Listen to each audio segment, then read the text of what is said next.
Alors bonjour, on va reparler un petit peu de ces bancs de tests génériques, dans l'idée de rendre toujours le code le plus modulaire possible et puis le plus extensible possible. D'accord? Donc les bancs de tests, c'est des entités VHDL, on peut leur passer des paramètres génériques, donc ça pourrait être intéressant de leur passer typiquement le nom d'un fichier de log, des configurations du design qu'on pourra transmettre au design si celui-ci est générique. On pourra influencer la génération de stimuli, typiquement en sélectionnant des test cases à jouer. D'accord? Et puis potentiellement influencer la vérification à apporter. Est-ce qu'on veut vérifier juste la partie contrôle? Est-ce qu'on veut vérifier aussi les données? Voilà, différentes options qu'on peut passer en paramètres génériques. Alors, voilà un petit exemple d'entité de bande test générique.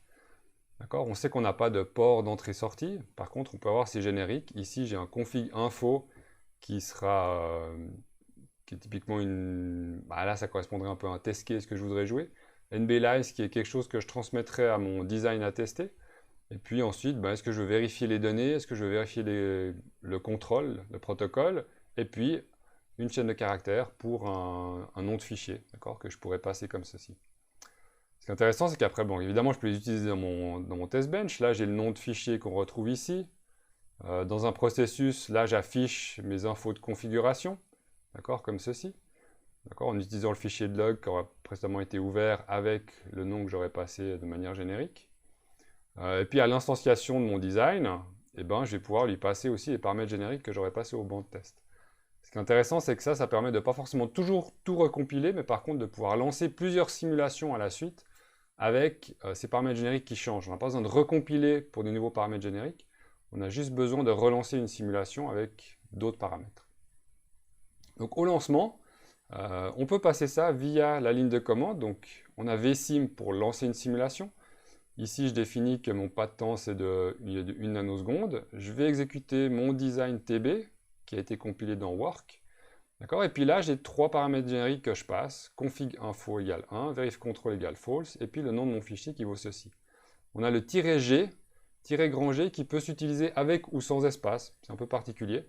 Donc, vous pouvez mettre "-g espace config info, ou "-g config info directement. Et donc là, ça va lancer la simulation avec ces paramètres génériques-ci. Donc du coup, on imagine bien que ça, on va pouvoir dupliquer ce code. Donc là, je lance 2 simulations à la suite avec deux configurations différentes, avec 2 fichiers de log différents aussi. Je ne vais pas effacer évidemment un fichier que j'aurais déjà utilisé, ça serait un petit peu dommage. D'accord? Et puis, évidemment, je vais pouvoir essayer d'automatiser tout ça. Donc typiquement, dans mon fichier sim.do, avoir une procédure, en l'occurrence simstart, qui va prendre, en l'occurrence, 2 paramètres, logfile et config info. Et là-dedans, qu'est-ce que je fais? Je lance ma simulation avec le paramètre générique config info. Je le récupère ici avec le $. D'accord? Pareil pour le logfile, on va le retrouver avec un $, ici, alors qu'ici il est 100. D'accord? Et donc, plus tard, ou plus loin dans mon script, je vais pouvoir lancer plusieurs fois des simulations en appelant simplement simstart, en passant le nom de fichier qui m'intéresse, et en passant mon config info qui m'intéresse aussi.